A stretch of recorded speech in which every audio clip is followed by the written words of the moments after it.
Thank you very much. Thank you for, Craig, thank you very much for the wonderful introduction. Carol, thank you very, very much for your help throughout the whole presentation. I have good news today. I made it all the way from Detroit. The bad news is you're going to have to bear with me with the passion and the love that we have for religious architecture. It's something that I don't know what it is, but God does touch us in many, many different ways. He did this to me when I was a really young boy. And I knew, I don't know, I'd probably say 5, 6 years old, that that's what I wanted to be. I wanted to be an architect. And everybody says, well, why did you go into architecture? I don't know. You know, I was looking around, looking at books, starting to see these great wonders of the world that were built that endured the test of time for thousands and thousands and thousands of years. I said to myself, who are these people that did this? It's like absolutely incredible. So I was touched very, very early on in my life. And even today, you know, I still have that passion. It's very, very exciting. We're starting to do some amazing work now in different areas of the United States, having some great opportunities. But we want to talk about today what creates religious architecture and what creates the mysticism of it. So bear with me. I'm going to come over here and kind of just show a little bit, and hopefully everything works. I may have my back to you once in a while because I do like walking around. So let's start here. All right. Religious architecture, we can't just talk about churches. We have to talk about the history of religions a little bit and why did architecture get created around the religions. And these are some of the things we're going to talk about a little bit. So it is a little bit of a history, but you'll understand why the history is taking place, why it was there, and how architecture adapted itself to it. Religious and the mysticism around religious architecture is the gathering space for a worship of a higher being. You know, why are we in these spaces? Is because we come and we honor God, and it happens that if you're Christian, you honor Jesus. If you're Islamic, you honor Muhammad. There's a lot of different things. We're going to go a little bit through each one of these different religions. It's an environment where mysticism and belief, where faith in life is preserved. It's a place where symbolic relationship between humans and a higher being sharing a moral vision. So you can start to see that it's an environment, and you go from one, I don't know, Carol, maybe it's, is this a little bit better? Yeah, a little bit better. Yeah, from one space to another space to another space. The dates and the timeline of the world's religions are as follows. You can start to see that this right here is right when Jesus was born, and you can see where a lot of these religions actually were in existence prior to when Jesus was born. And amazing, once Jesus was born, look at all the flourishment of all the more religions that came into being. Judaism has been around for many, many years, as well as Hinduism, Buddhism, a lot of these different religions. And again, they're all about the belief of a higher calling somewhere within their overall religion.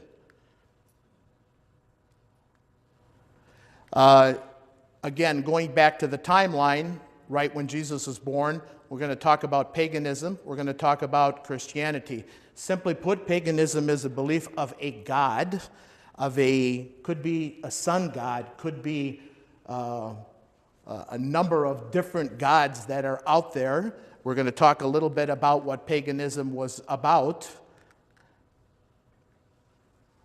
I'm having a little bit of problem here. Here we go. So when we start off with paganism, we're going to start to talk about some of the great wonders of the world. And quite frankly, of the 8 ancient wonders of the world, 4 of them, quite frankly, were really around the design of these gods. For instance, one was the statue of Zeus at Olympia in Greece.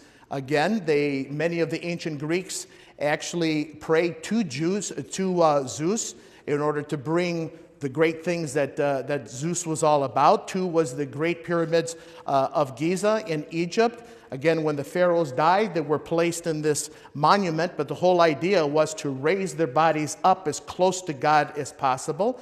The other one was the Colossus of Rhodes, and then the other one was the mausoleum of, and it's hard for me to see, it's Halicarnassus in Turkey. But you notice that each one of these structures are built off the ground. And these are some of the things the ancients believed in very, very strongly. The pyramids, again, were created as tombs for the pharaoh, theorized to also have been erected as a ramp to the sun, to the sun god. So again, the closer they raised the body, the closer they were to God. The temple of Artemis in Greece, created as a temple to worship the god Artemis, who was an ancient Greek goddess and a daughter of Zeus and Leto.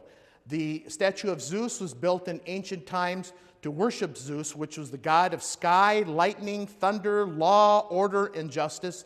And again, the Colossus of Rhodes was constructed by the ancient Greeks as a tribute to the god Helios, which is in Greek, the word means actually sun, and to protect the city of Rhodes from foreign enemies. Now, you want to continue? We can continue into what was religious architecture. Is Stonehenge considered a church? Well, it may not be considered a church. Is it considered a religious structure? Well, maybe, because when you see that the time that this was built, between 2900 and 1400 BC, it consisted of a series of these large stones that were placed in these concentric rings, and primarily was a worship space for the Druids of ancient Celtic cultures of the British Isles. So again, it was a place where people came to somehow pray, to worship, but it really was the start of religious architecture.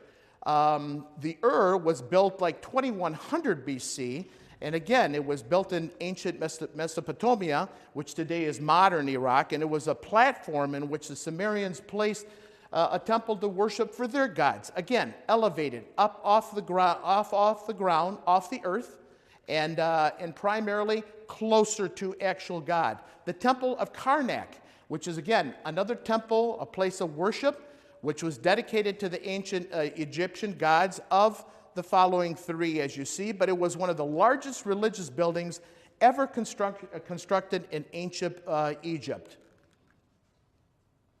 The Parthenon, which was designed by the 2 architects, as you see there, as a temple to the Greek goddess Athena, that was built, and by the way, the left-hand picture, lower left-hand picture, is kind of, it's a replicated Parthenon, which you see the goddess Athena, which in that time, they built it all out of gold, and the statue of Athena was said to be close to 40 feet high, but again, there were beliefs back then, but the beliefs that were there were primarily around pagan gods. The Pantheon, which was built in Rome, 118 AD, the Romans built the Pantheon around their gods, in which is essentially the word pan means of all or many. So their idea was to try to build one building which potentially could be used as an area for prayer for all the different gods that they essentially had. Now, hold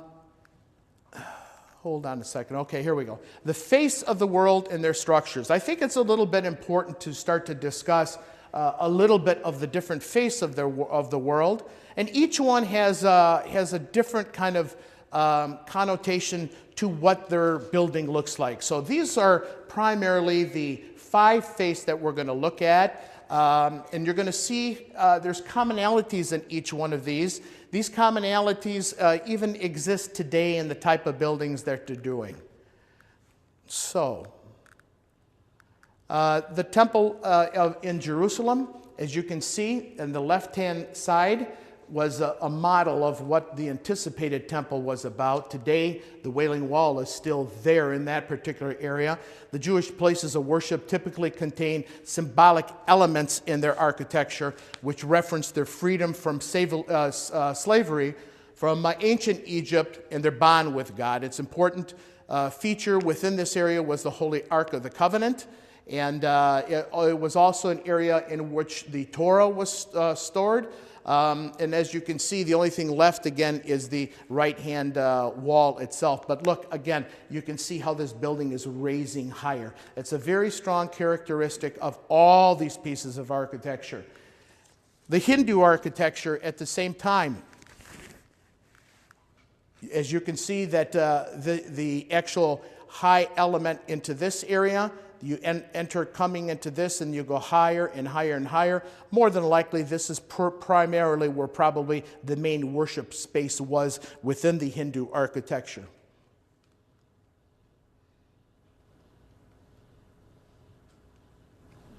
Another Hindu temple, as you can see. Notice how this incredible architecture is just reaching itself up to the heavens. You can see this in the background. You can see associated Hindu architecture around these areas. Keep in mind, we don't study this type of architecture, but I think it's important to recognize the characteristics that are common to each one of these buildings. Buddhists, same thing with the Buddhists. You'll notice how the main stupa, which is in the middle of this whole area, everything is surrounded completely around the main stupa, which is here, and then a small little area of light at the top, small little light area of the top. Again, other very important aspects to religious architecture. Today, some of the new Buddhist temples that are being done. This was done 1782 AD in Thailand, but again, you can see its strength and how this strength is reminiscent of some of the ancient historic architecture.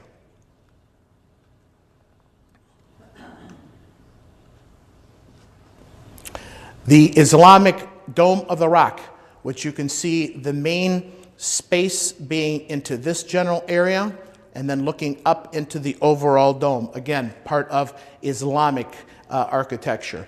And creates, in Islamic architecture, are the features of the minaret, tower structure where the faithful are called to prayer, and the elements are all designed to actually face itself back to Mecca, no matter where these facilities are located throughout the whole world. The great mosque in Damascus, notice one large prayer space, but notice how it all feeds itself all the way back. And actually, in this particular case, there's basically two transepts. It's kind of interesting. We're sitting in an Alden Dow church right now. It's kind of interesting, isn't it? How everything's all focused all the way back. So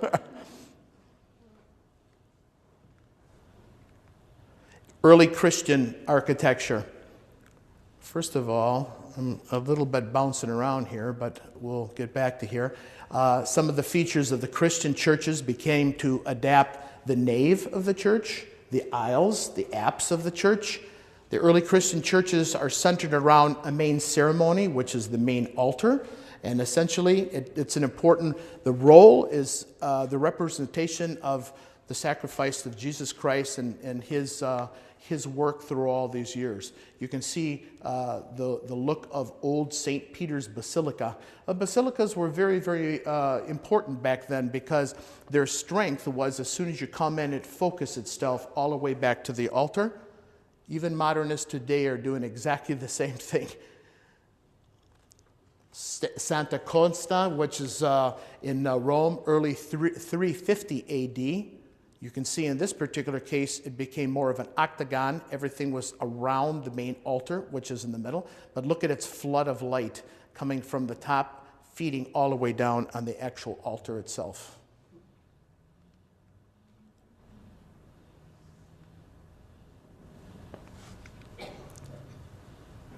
Another church in Ravenna, Italy. You can see the main altar highlighted in this general area. Notice how the upper windows are such that natural light feeds down from the top of the church. Amazing. I'm standing here, I'm looking at exactly the same thing. Huh? I think Alden Dow did pretty good. There's no question. And we're going to talk about Alden Dow a little bit later, about his significance. The big step was when Hagia Sophia was built, when this was built in Constantinople, today modern Istanbul, Turkey, but it represented the start of the Byzantine Empire, and you can see it was still today one of the great modern buildings of the world. A great space a great space, as you can obviously see. Look at this amazing volume. Look at how small these people are. You look to see how small they are. This space, this must be close to, I would probably say, at least 250 feet high. And to think how these people actually built these buildings, it just amazes me even today. I mean, we can't even do this today as modern architects, let alone think about how these people did this. So, it really is amazing. Also, at the same time, the use of light. This is the very common theme of the mysticism of what architecture is all about. The more natural light that you have, the more mystical the space can be. It's always this dichotomy about light, darkness, and how the actual light penetrates the overall darkness.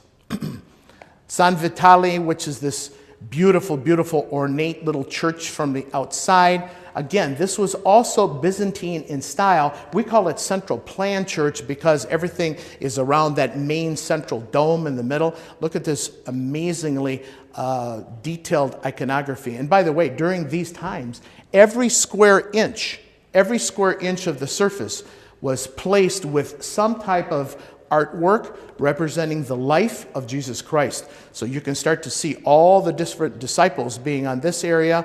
Obviously in this area there's more and more penetration. We call it iconography. All this iconography is completely throughout the entire church. More churches. Now we're getting into the Romanesque style. The Romanesque style essentially began to incorporate the drive for structures to reach the maximum heights to be closer and closer to the heavens. And the elements consisted of thick walls, arched windows, and openings, and steeper roof and pitches.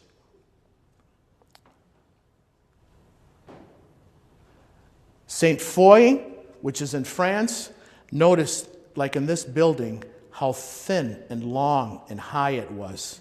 The reason that they were this way is they didn't devise the method of holding up buildings, wider buildings, because all this was like an experiment in how these buildings were all done.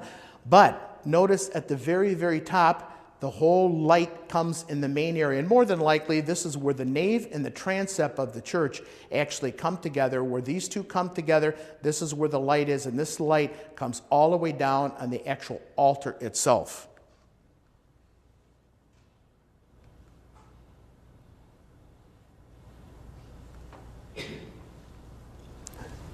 One of the abbeys in France. This is the actual altar itself. You can see the actual altar back into this area. And again, sometimes the light is up into here, but sometimes the light is brought around the actual apse of the altar, which is back into this general area.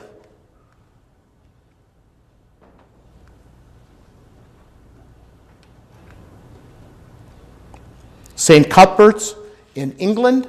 Now, as these started to get more towards modern times, you're starting to see the integration of what we call the Gothic vault. And this vault was used to actually spring from one side. It would come up, and these elements were not there for a decorative standpoint.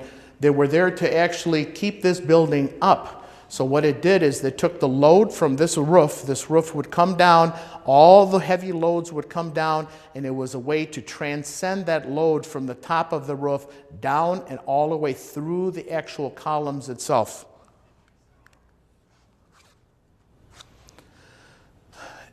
As they would go up, their whole idea was to get as much natural light as possible.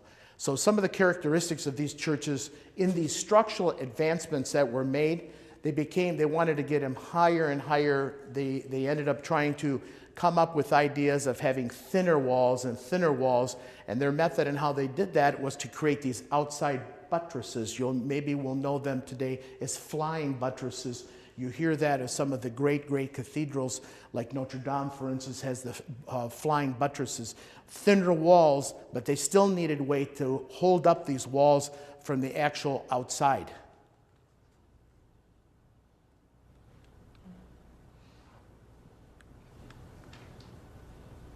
This represents part of what was known at the time as Gothic architecture.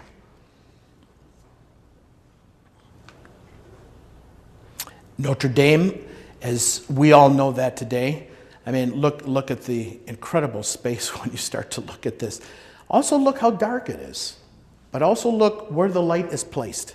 So where is the light placed? All the way back here where the altar is. So the very first thing that you come in and you see, you don't see this big space. You know you're in this space, but your eye focuses in the back. Unfortunately, when these shots are taken, there's lighting and, everybody kind of lights them up. But if you were just to be in that space the way the space is, your focus is right back in this general area where the actual altar is at.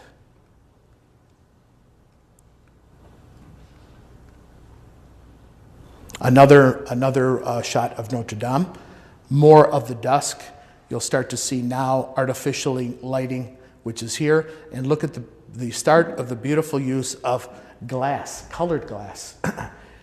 Those things are talked about as imagery in architecture. We're going to talk about some of the things in imagery in architecture as well.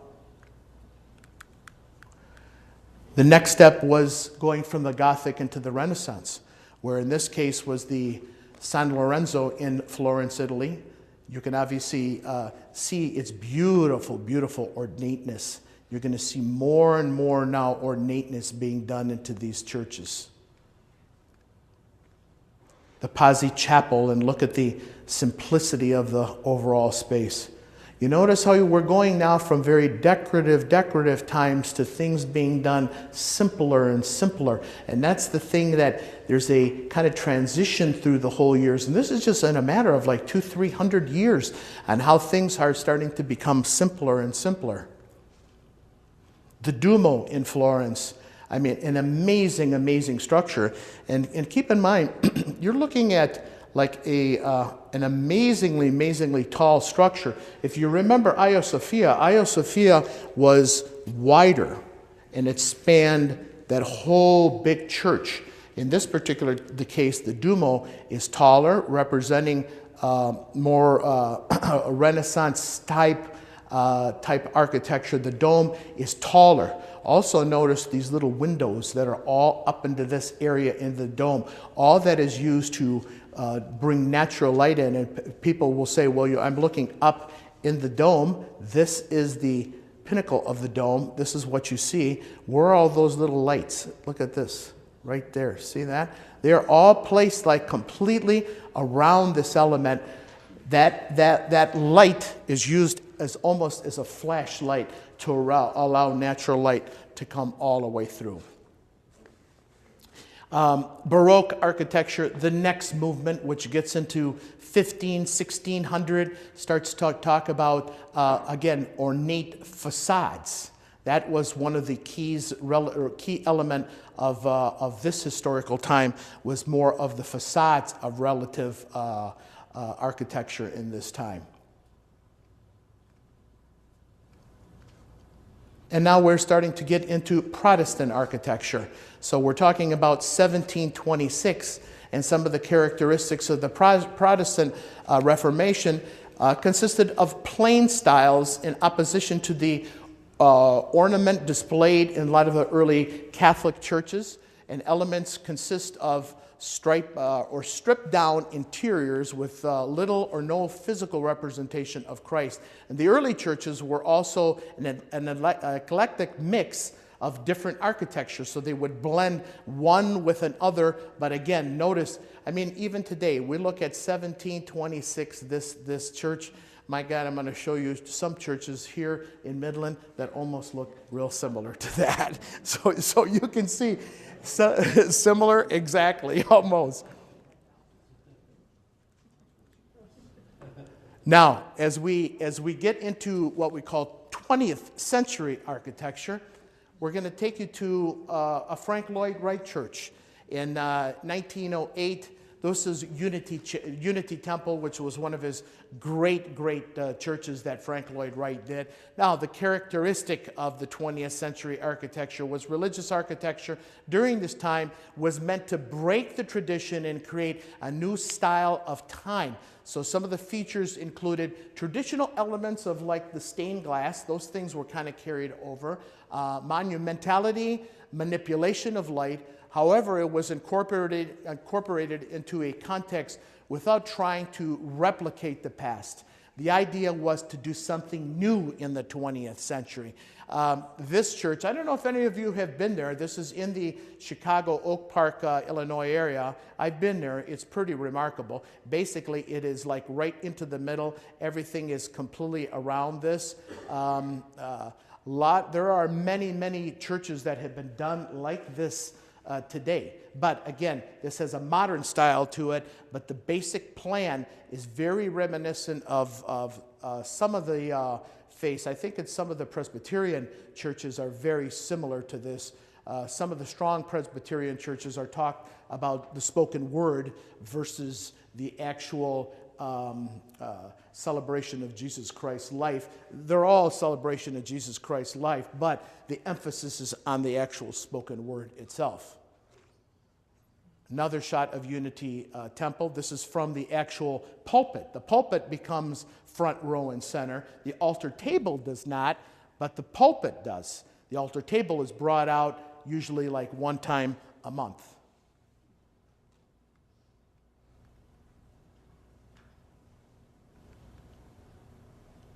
Other details on the inside. The beautiful pipe organ. The Unitarian Society Meeting House, another one of Frank Lloyd Wright's during the 1951. You can start to see, look at what this is about, the actual altar. Isn't this amazing? Now, does anybody think that Alden Dow was influenced by Frank Lloyd Wright? Huh? It's amazing. I mean, really, when you start to think of it, and Craig can talk about the life of Alden Dow. When did he go to Taliesin East? 1920? First fellowship, he was the very first in the first class. Amazing. I mean, I think the love of both these architects they had for one another, there's no doubt Alden Dow was tremendously influenced by Frank Lloyd Wright. But Frank Lloyd Wright, one of my professors had told me that when he came out, he actually came here to Midland. It's a little side thing, but he had come here to Midland and looked at Dow Gardens and actually had told Alden Dow at that time he had considered that one of the finest pieces of architecture in America. And just think, this is in your backyard. And probably some of you don't even realize it. Maybe Midland doesn't realize it. We'll talk about that later. That's something else to talk about. Again, you saw the inside, but look at the outside of this amazing piece of stained glass.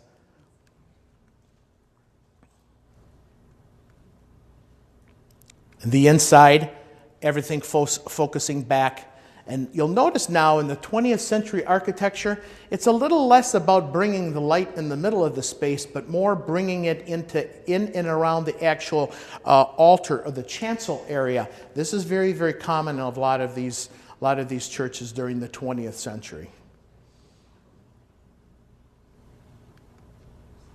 Le Corbusier, Notre Dame, and in Ronchamp.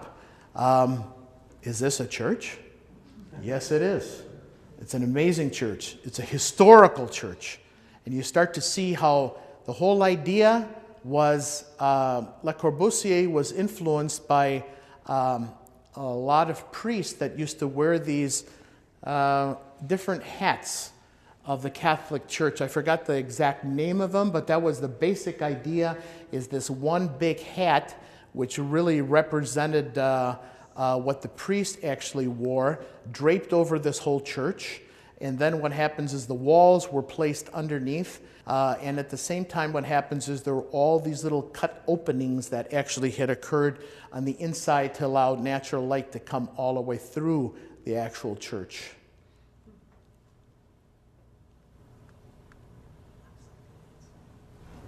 This is the entrance as it comes up to the church.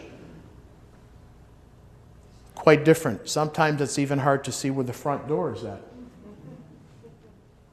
Most of these churches, you know exactly where the front door is at.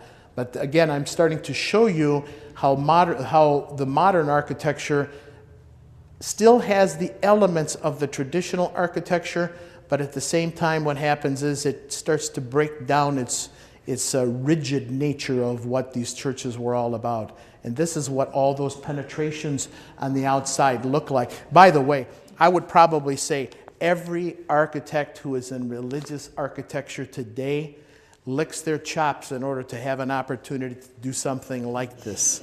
We do, because, you know, we just can't get that exact site. We don't have the money, but when you start to look at it, this became the wall. And even you can see the use of colored glass here, colored glass.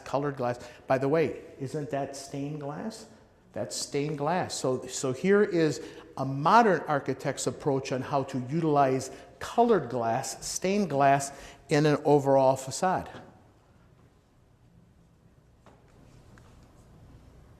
This is looking up at one of the spires. Again, we don't have really a true spire like we did, for instance, in Gothic architecture, but the idea is to allow natural light to feed through here and feed through here. And notice now what you're doing is these small little slots. Notice how the light hits, and it's almost like a magnifying glass. Once it hits, it like explodes in the space. And what's amazing is just a penetration here and a penetration through here, and look at all this, what this does. And again, it's that amazing mysticism that you don't know why that happens, but it's so powerful, you almost kind of suggest there is something beyond this.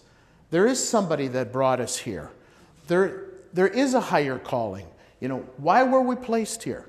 What's our purpose here? Where are we going? I don't know. You know, these buildings are quite incredible in order to try to push us to think about where we're going as mankind.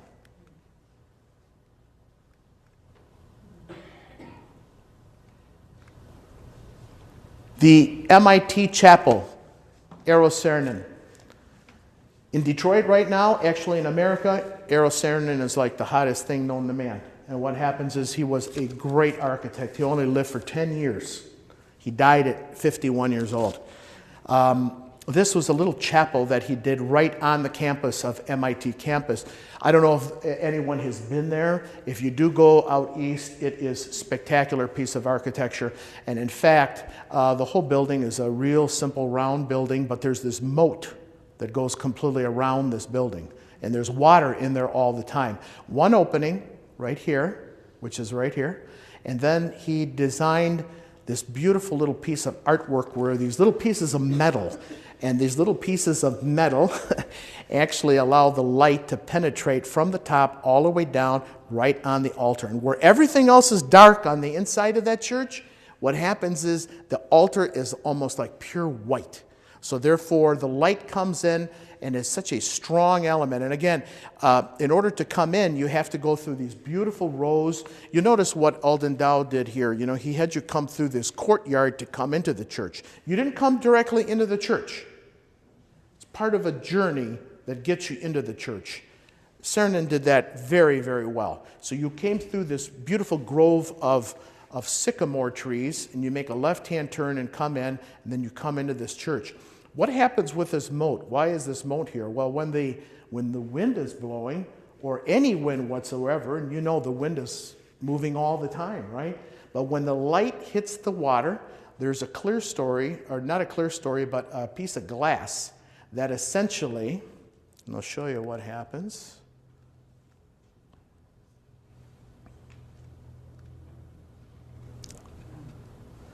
This is from the actual looking into where the altar is at. So the little glass goes completely around the church. So that light is flickered, and it almost looks like the light is like moving into the space, which is, again, quite remarkable. But you'll notice what's going on. Some of this manipulation right now in the 20th century architecture is not about its presence just at the altar. It's about its spiritual feeling within the space. And now what's going on is every one of these things that I'm going to show you from here on in start to manipulate the space and start to talk about how light penetrates into the space in a very different way. It's not like as soon as you come in, my eye just goes just there only. Here's a perfect example. My eye does not just go here. My eye goes out here. Look at the beautiful nature. My eye goes over here. There's nothing that says you have to have blindfolds and just have your eye right on the altar. These were some of the experiments that were done in the 20th century. And I picked some of the ones that were my favorites, but at the same time, I wanted to kind of show you. Here's another view of this little moat. These are by the way, this is the main entry to the chapel. Not at the chapel, not doors of the chapel, but another space that you come in and walk through to get to the chapel. Same thing that Dow did here. You walk through this court in order to get to here. The integration of architecture into landscaping. This is the Chapel of the Holy Cross, done in 1957 in Sedona. For those of you that have been in the Arizona-Sedona area, it's a pretty incredible church, I have to admit. When you see this amazing piece of architecture that is built in the side of this rock, and there's no question everybody sees it. They know that it's a church because of obviously its presence of the actual cross. And what's kind of neat is the dichotomy of the modern structure among what God has given us in a most natural way. This is looking from the inside directly out. So again, another way to allow you to focus to what God has given us, the earth. The beautiful earth. The unfortunate aspect of how we know how to destroy it, but the fact of the matter becomes we do have our ability to focus in on what God has given us. Look at the power of that.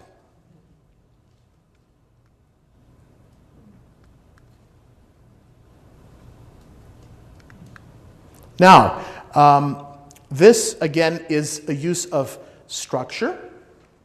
And some of the use of structure in this basilica done by Oscar Niemeyer. By the way, he was another amazing architect in Brazil, considered one of probably Brazil's finest architects. But look at the strength of all these pieces that came up. All these were placed together. This is what held this whole building into place. So again, a modern idea, but this was the same concept, same exact concept of Hagia Sophia, when Hagia Sophia was born, was actually created, because it was a big compression ring in the middle. So all these structures came together to hold the whole building up. Once the whole building is there, in those cases they filled it in with masonry. In these cases, look at what they did. They filled them with glass. And look at how this glass actually just waves its way completely around the structure. Again, the use of glass. Well, when was that done? When we looked at the beautiful stained glass of the modern cathedrals. I mean, the old cathedrals. You can see this becomes almost an interpretation of a modern cathedral in a whole different way. And look how big this space is. You see how small a person is. I mean, it's an incredible space. It probably has, I'd say 2,000, maybe even 3,000 people potentially are in this space.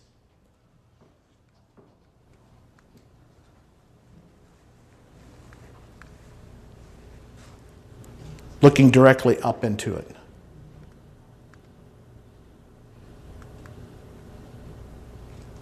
We'll get back to Frank Lloyd Wright. One of the last projects that he did was an interpretation of Hagia Sophia, 1962.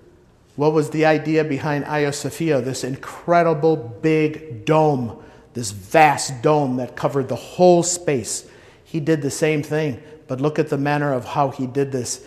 By the way, this dome sits on a cross. So symbolically, a true Greek cross, each side equal to one another, is placed underneath this big dome. So these ideas are very old, very ancient, but notice how the modern architects have interpreted this in a different way. I've been in this church. I don't know if any of you. It doesn't really work liturgically, I have to tell you, because in the Greek Orthodox Church, you're never supposed to touch anything, and in fact, it has been the same. The method and how the services are conducted have been the same for 2,000 years. But Frank Lloyd Wright decided he was going to do something a little different. So I'm sure when they hired Frank Lloyd Wright, they had expected something really different when it was all said and done. It is a beautiful, beautiful, beautiful church, though, when you look at it. Very powerful from the outside. And on the inside, it's almost like a amphitheater. And the amphitheater kind of all looks down onto the actual altar itself. That's the main altar. Again, if you've been down to Columbus, Indiana, another great place. One of another most beautiful church that Eero Saarinen did in 1964. You can see this from a long distance away, but when you come up to this church, it's all this beautiful green. You walk up to this entry, and there's actually a moat that goes around this. By the way, remember the moat? He did the moat in water before. In this one, he did it all out of green, such that the earth is flat and then comes completely down. So you walk over a bridge to get into the church, and look at, it's absolutely amazing. When you come in, you're right at this level, and this seating all goes completely down. But look at this beautiful skylight that is right here. Look how much light this obviously gives into this space. It's articulated by artificial light as well, but it's an amazing, a very strong, very powerful, powerful church that was done in 1964. Another shot of it. Look at the simplicity of the white. And by the way, the faceted sides to this are all done for acoustic reasons. They weren't there because they looked good, but it was a way to focus any sound that came out of it was literally directed down to the people who are sitting around here. Just little details like this where everything is white, everything is brown, but everything, all these seats have green. We have green carpet here, huh, Carol? Was this original carpet? I thought it was. I think it was too, because I remember Dow used to do like dark green, red. He used to do like really red, and these were some of the primary colors that the modernists used to bring into these churches, which were pretty amazing. Center for the Arts. Yeah. Luke Kahn, another amazing architect. He practiced out of the Philadelphia area. This happened to be for his interpretation of First Unitarian Church. We showed you another one that Wright did, but look at what he did now. A very powerful structure. And you look at this, you say, well, this looks like an office building, or this looks like another type of a building, but it doesn't look like a church. Well, notice into this area, there's a clear story here and a clear story here. And you look at this, and you say to yourself, how in the heck do you get this? Which is, Luke Kahn was a master at concrete, poured in place concrete. And in fact, he did some of his most incredible buildings were all done out of concrete. But you say to yourself, how can this concrete structure sit over the top of this amazing church? Well, what he did is the corners of the cross were all carved out, and this is where the natural light came. You notice that natural light is really not on the actual altar itself. It embodies the whole church, not just the altar, but the whole church. Again, another modernist kind of look on how these churches really are all done.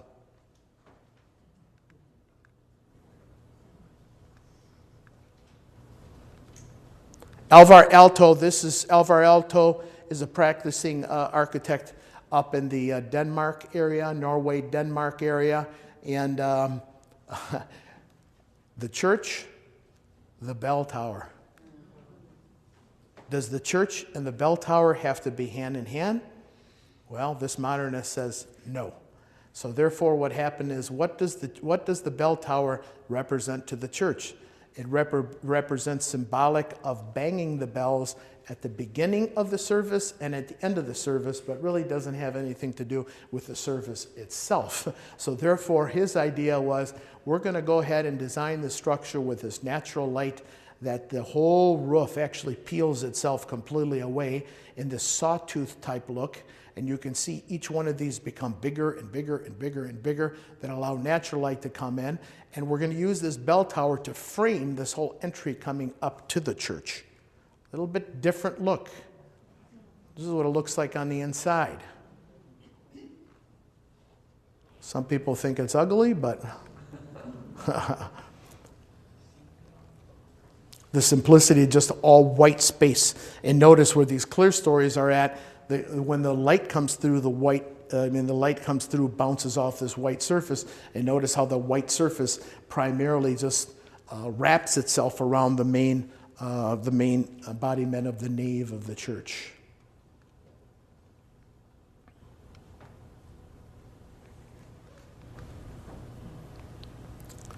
Later now is Philip Johnson. For those of you that know Crystal Cathedral, you remember this was kind of the start of like a non-denominational movement, Baptist movement, but the whole idea was it was to be all glass.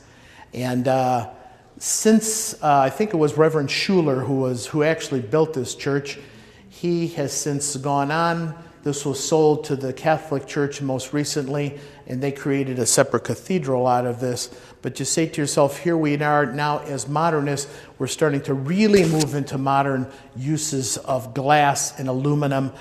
Can you imagine even having a facility that's like 100% glass? We're not going to have it here in Michigan, but we could have it out in Garden Grove, California. Look at this. 100% glass. Glass roof, glass walls.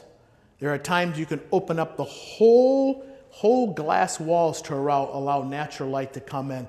And then, when your eye is real hard to focus in on here, look at the introduction of the pipe organ, which is first and foremost all around this whole altar. Because, again, in a lot of the denominational words or non-denominational churches, it's the spoken word and the music, and that is paramount within the actual services of a lot of the non-denominational churches. Now we're going to move into the 21st century, I think, pretty soon. Yes, we're getting into some of the late Tado Ando, which is probably one of Japan's greatest architects, and the use of simplicity. And again, you're looking at a different step here, where Ando actually took and opened up the church directly to the outside. And therefore, it's no longer the cross in the church. God created this great space, this amazing earth. Why should the cross be inside when the outside and the inside could be synonymous? That was his idea. His idea became the blending of the outside to the in and allowing you to have this connection. Well, guys, Alden Dow has done exactly the same thing here. We're looking in a little bit different way than Alden did back when, Carol, what was this, 1951? 51. So, you're looking at, how many years later, like 40, 50 years later, but again, very powerful. And the significance of water. Where do we go with the significance of water relative to the church? Baptism, one of the most important sacraments of our religion, Christian religion, obviously, is in the use of water, and how appropriate to have the cross at the end, to be at the very end. So therefore, the reflection takes place, right across this beautiful, beautiful body of water, which is just amazing. This is as you walk up to the church, but also look at how each one of these crosses, there are 4 of those crosses that allow this natural light to feed all the way through. And there's not much to this architecture. It's just concrete, and as you see grass, don't cut any dandelions, because you don't do those things as a modernist. You just let it all go raw as it is, which is, it's pretty powerful, really, when you start to look at it. The Church of the Light, again, one of the most famous pieces of modern architectures that were done. Poured-in-place concrete, the representation of the cross on the outside. So ultimately, the cross represents the strength of Christianity And if everybody remembers, one of the things that Jesus said, let there be light. So Ando heard that very, very well, and was kind of his interpretation. Pretty powerful, huh? Wow, there was light here. And the cross is there in the symbolism of how the light comes through. You'll also notice here where sometimes, like in his architecture, he wanted a big piece of glass to allow you to look at the cross which was behind. But the thinner the slots were, the more as the light would penetrate that slot, you can see, sorry, I'm going a little bit too fast here. Okay, anyways, as you can see that once the light comes through this little slot, it actually comes up this way and this way and this way. I mean, even onto the actual floor itself. It's pretty dynamic. Other shots. Notice how he would have glass and then this beautiful concrete wall and this little slit of glass. How does this concrete wall rest on this piece of concrete? You know what? I can't figure it out. I look at it, I look at these photographs all the time. I say to myself, how does this guy do it? Well, you know what? This is the mysticism of really incredible architects and the mysticism of what God has given us. The strength to give an architect to create an amazing building like this is pretty powerful. There's no question in my mind. As we move into the 21st century now, this is the new cathedral that was done by Raphael Maneo, the Catholic Cathedral in Los Angeles. You're going to see a little bit of how some of the characteristics now have starting to come back into this. And people will say, this is a church? Yeah, it's a church. In fact, it's a big cathedral. It's the largest cathedral in Los Angeles that I think seats close to 2,000 to 3,000 people. This is what it looks like on the inside. But look at this amazing tapestry, and look at how this light, by the way, this light is not at this church. There's a space you walk through completely around. So all this natural light fills this almost kind of like area of I would call it a court or a nave, which wraps around the actual church itself. But yet this light finds itself from here all the way into the inside of this space. This is what it looks like now. So even though this is very, very, very modern, look at the use of the color of the stone. Look at the use of the imagery that is here. Richard Meyer in Rome, he did this for the Church of Rome, directly for John Paul II. John Paul II had commissioned him to come up with a different feeling of what a church could be. What's amazing, Richard Meyer is Jewish, but the Pope ended up going straight to him because he knew what amazing architect he actually was. And what a way of taking, and he literally peeled these forms, the roofs away to allow more natural light to penetrate on the inside of this overall space. And what is pretty powerful into this is really when you see this, look at just the whole thing is just all white, but boy, your eye goes right straight to the cross. There is no way that you cannot see this. So again, some of the great, great architects know how to really come up with some fantastic, fantastic ideas. The actual altar itself. This is from a distance as soon as you come in. Quite frankly, look how simple this is. All white, beautiful wood pews. My God, almost the same color as we have. And just, this beautiful clear story that allows this natural light to feed in. Not from the top, but actually from the side. The new cathedral in Oakland, California. You notice again the imagery coming back. This is the actual building from the outside. This is on the inside. It's projected. So we're using modern technologies in order to create some of our iconography today.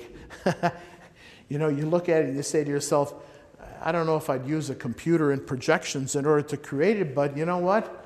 Somebody's doing it. So when you start to look at it, maybe it's not all that bad when you start to look at it, huh? 2 shots on the inside. Notice how these louvers were created to make sure that the sun was not so intense but actually filtered into the overall space. And a church in Korea, we just didn't want to stay in America here. We wanted to see what everybody else was kind of doing too, so we put together a few slides of this. Again, not a lot of natural light from above, but what you can see here is you can see where that natural light was focused. We're getting back in some of the early principles, even in the 21st century, so we can see a little bit of a change of what's going on. You can see into this church the way these slots of natural light in Japan, not quite as good as Ando's work, not by any means, but at least you can kind of get an idea of how that looks. How it is at night.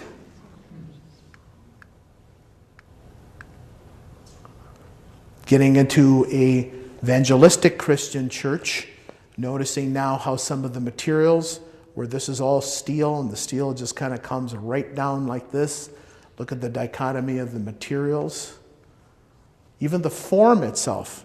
Again, we're starting to go back to the stuff that's all been there. So it just seems like my analysis is, it seems like it's always been done before, but there's like little twists on how these newer buildings are being done.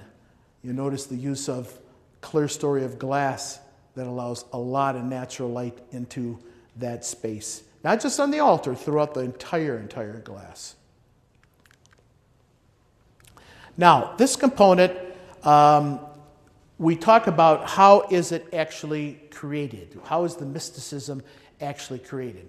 So we talk about the actual comparisons between the modern and the historic churches. So let's talk about this. Every one of these historic churches that we've shown you here, pretty much you can draw this triangle around it, and there's always, everything is just about all symmetrical. This triangular form reaches all to the heavens. So that's pretty common in just about every one of these historic churches. Now, let's get to what the modernists have done.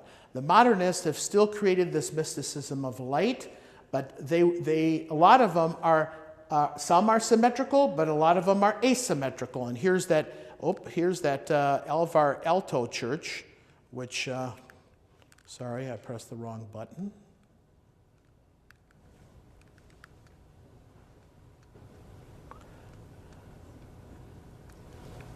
Yeah, this is the Alvar Aalto church to the right-hand side here. So it gives you an idea. Now, the next thing is the use of light and how light are manipulated in historical churches. So as you can see here, look at the intensity of the light that are coming from this upper area. Couldn't come down low because everything around here was used to support this incredible structure. So what happens is everything was brought in high. And then the use of stained glasses in areas that was not structural. If it was not structural, there was an opportunity to put as much stained glass in as possible. Again, the manipulation of light. Whether we realize it or not, we're not saying that the modern architects are doing everything the right way. These architects and whoever did them, they were incredible. And really, when you start to see it, what is more powerful than this? This is just an amazing, amazing, amazing solution as this. By the way, this was started in 1980, well, I think, does it say 1983? And 1994, in 1984 completed. So again, this is a comparison of light between some of the modernists and some of the historic buildings from one to another.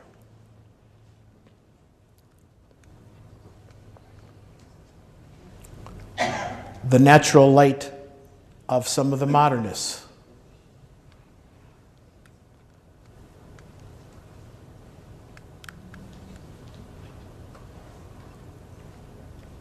More natural light of some of the modernists.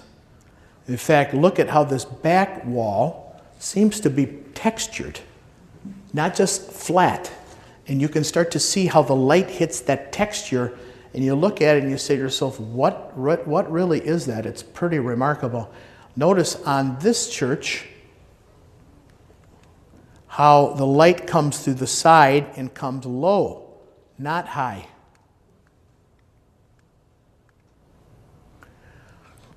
One of the elements of historic architecture is the steeples, and you notice how the steeples in the old modern churches, both in these,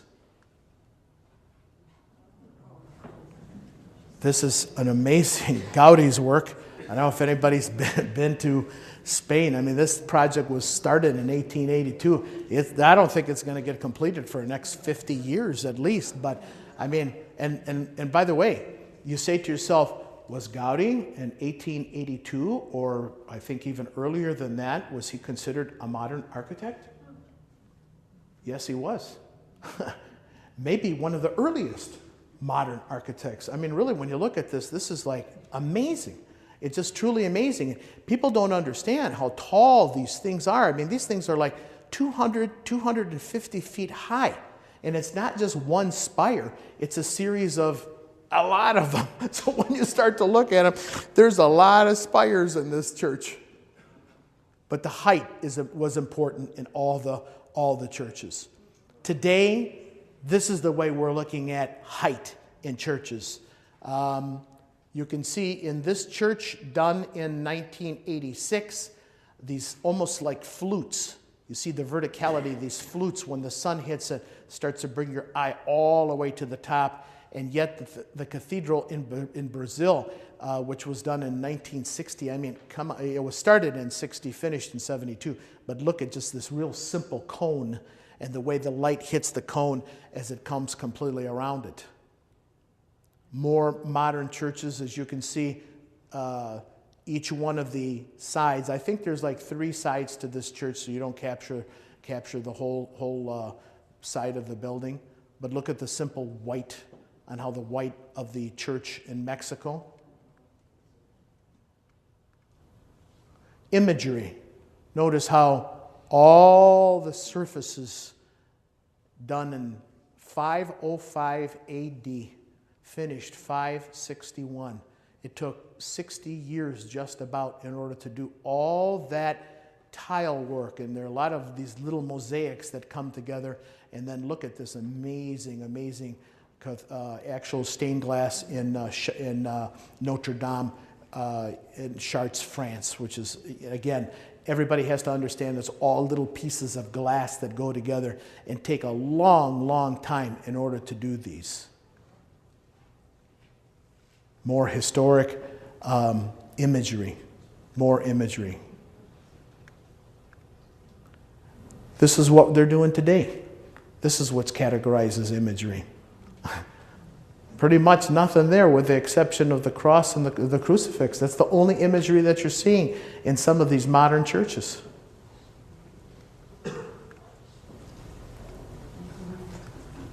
Some of the imagery, again, in modern churches is beautiful colored glass, not stained, but colored glass.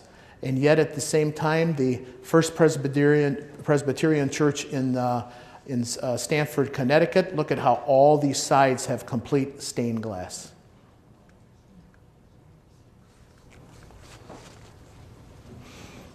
We talk about acoustics in a space.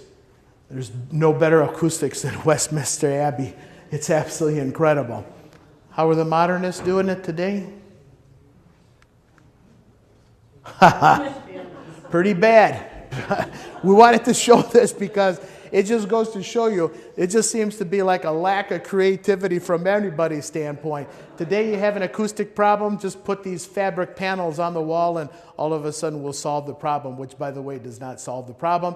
But at the same time, these are some of the new non-denominational churches which recognize the actual acoustical problem in a space this big, and look at what they've done with carving out all these surfaces. And by the way, they still have surfaces down low too. The acoustics are not from this part. The acoustics are low. Some architects get it, others don't. Materials, stone, masonry, In certain areas of Europe, wood. So what are we doing? We're doing concrete on the inside, and yet we'll do a glue laminated structure in another part of the church. So yes, we would use some of those same materials in a different way. We didn't have the sophistication of doing concrete back then like they do today, although they did use concrete, and Romans used concrete very, very effectively. And the use of light and shadow. Notice how, again, the light creates shadow. So as the light comes through, it reflects, and does the same thing in this church. Look at how we've carved space now out of the use of materials. You know, nothing is just a straight box anymore. We're carving it out. We're creating these arches out of this curved forms on the inside space within the church.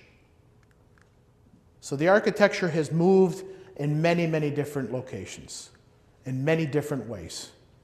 I wanted to show you a little bit of the importance of Midland's religious architecture, and we have about 5 more minutes, and I'm just about done. Craig and I have had wonderful conversations, and I think it's important for all of you to recognize what you really have in this community. It's a very, very special community, not just because of the work that Alden Dow and some of the other architects did in this area, but there's a great little town in Columbus, Indiana. If you've ever gone down there, it's a spectacular. It's like the who's who of architecture down there. You have a touch of this here, and this is something to be kind of respected. And I hope you do take the time to educate your children, to allow them to understand the environment that they really have. You're looking, I'm going to just go through each one of these so you can kind of get an idea of the different churches that Alden Dow had done. His use of glass like in the corner. Look at this, a very powerful tool and method relative to the design of some of his architecture. And you can see, he was a modernist. Wow, this is a great structure. So you know what? I love this church. It's really a terrific, terrific church. Another Alden Dow's work at the Lutheran Church. Has anybody been in that church, the Lutheran Church? Is it as nice as this? Better. This folding plate idea, look amazing. I mean, even the use of, again, stained glass. Well, we don't have stained glass, we have colored glass. So you know what? He used it here, he used it in here. Look at the beautiful folding plate that had occurred. And look at, again, planning principle, okay? The Pantheon in Rome, Pantheon. Where's the altar? Right in the middle, okay? Everything around this. These are not new planning techniques. They're ancient planning techniques adapted to modern architecture. These are the things that are very common on what you see today versus what was done thousands of years ago. I remember I was going to show you this one, the Presbyterian Church. This doesn't look too much different than the one that was done in 1729. What's the architect there? Amar Embry? Yeah. On the inside, Jackson Hallett. He did some beautiful, beautiful churches here also. And I'm sure he probably did some great homes in this area too, huh? On the inside,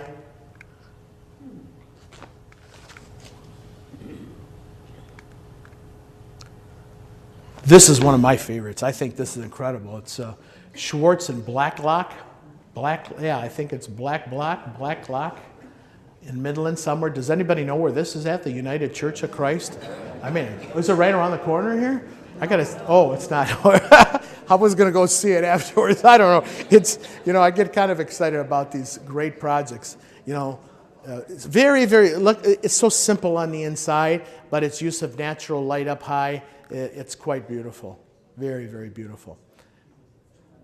The Blessed Sacrament Catholic Church, which was done by the 4 architects listed there, and you can see the prominence of the oculus, which is in the middle of the overall space, and this oculus is positioned right over the top of the altar.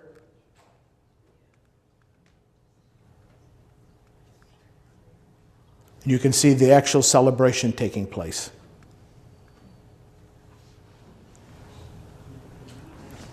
And Francis Warner, another United Methodist church.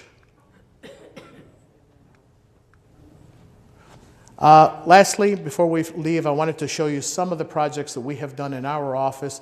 I'll just go through these briefly. St. Nicholas Greek Orthodox Church, very ornate, simplified a little bit down, a little less than what some of the Greek Orthodox churches are. This was done in the mid-1996. It had won 4 AIA awards for this. This is the inside. All this iconography, by the way, was taken from their old church in Detroit and moved and reinstalled into this overall church. The size of the dome, you know, we think a 60-foot diameter dome is big. Well, go to Hagia Sophia when that thing's like 150, 200-foot diameter. That one is big. But it shows, you know, we have a very strong attention to light and how the church looks at nighttime versus the church in daytime. We were the second runner-up for the new Greek Orthodox Church at Ground Zero. When the South Tower came down, it destroyed this little Greek Orthodox church. And we kept on going back and forth to New York, but a lot of politics. This was our solution for this little church, which was right across from this big hole. This is the Memorial Plaza looking back to where that church, and it is under construction. Santiago Calatrava, which is a great architect, he was the one who won the commission, and we knew it going in, but you got to try anyway. So He did the train station. he did. St. Elizabeth Ann Seton in Troy, a Catholic church. I'm going to go through a few different denominations so you can see some of the different projects that we've done. Again, I showed you the Rochamp that Le Corbusier did with the use of the windows and the way the windows are popped in. You know, the idea is similar. It's obviously very, very different the way we've done it versus the way he's done it, but gives you an idea of how the natural light is into this little chapel. This is a little chapel off of this main gathering space. We do historic restoration. We did St. Paul on the Lake in Grosse Pointe Farms. Beautiful old church done in late 1890s, gone through 2 or 3 fires. We did more of a historic restoration. So some people will say, well, you know, you're a modern architect. You don't understand, you know, some of this historic. Well, I got news for you. When you're into this, you got to understand it all. And that's the thing that everybody has to understand. This is a beautiful old church. We did this little addition onto the back side of this, which, by the way, became the main entry to the church. Nobody would use the front entry. Everybody wanted to be as close as possible. So we took the forms, all these are the forms of what this church is about, and created a little bit of a modern expression here, bringing in a skylight, bringing in these little details in a little bit modern way into this church. We love doing this chapel. This is the chapel for Sisters of Mercy in Farmington Hills. We call it the Macaulay Chapel. This only seats about 150, but this is strictly a chapel for the prayer for the sisters. You can see on the inside. St. John Vianney, a Catholic church. This is one of the largest Catholic churches in Detroit. This overlooks this little water area. And this is the way it is. It seats close to 1,600, but a big clear story, which is in the middle to allow natural light to feed in at nighttime. Even small little interior renovations. We do a lot of Catholic work. We'll take these small little renovations that the Catholic Church has these buildings that they haven't been touched since 1970, 1980, and we'll take them and we'll transpose them into a new, different type of piece of architecture. This is at the main chancel area.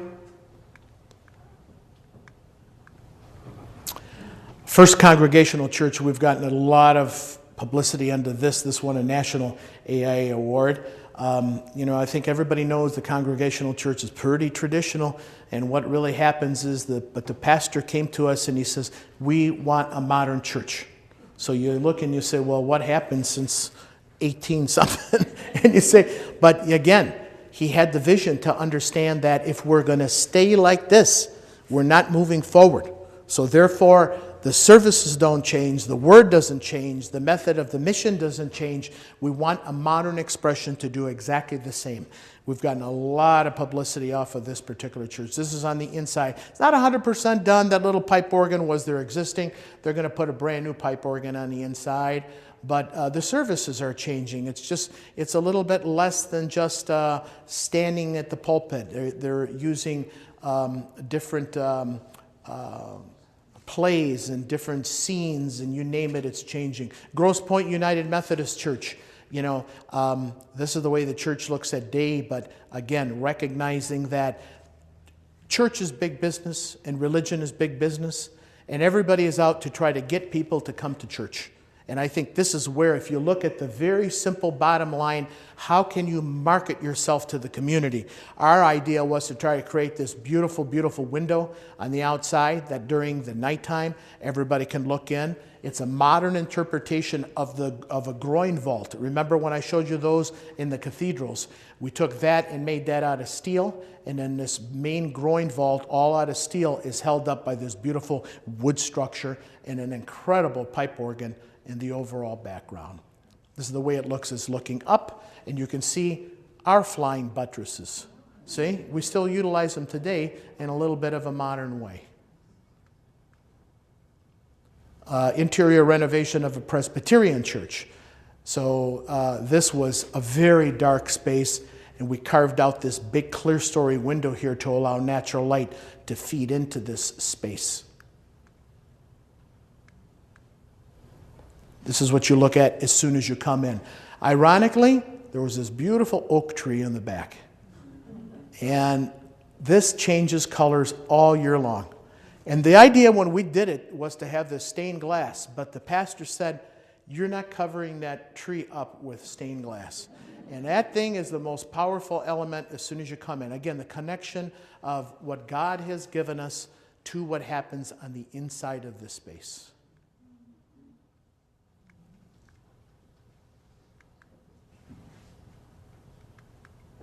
Thank you very much for taking your Sunday afternoon. Thank you.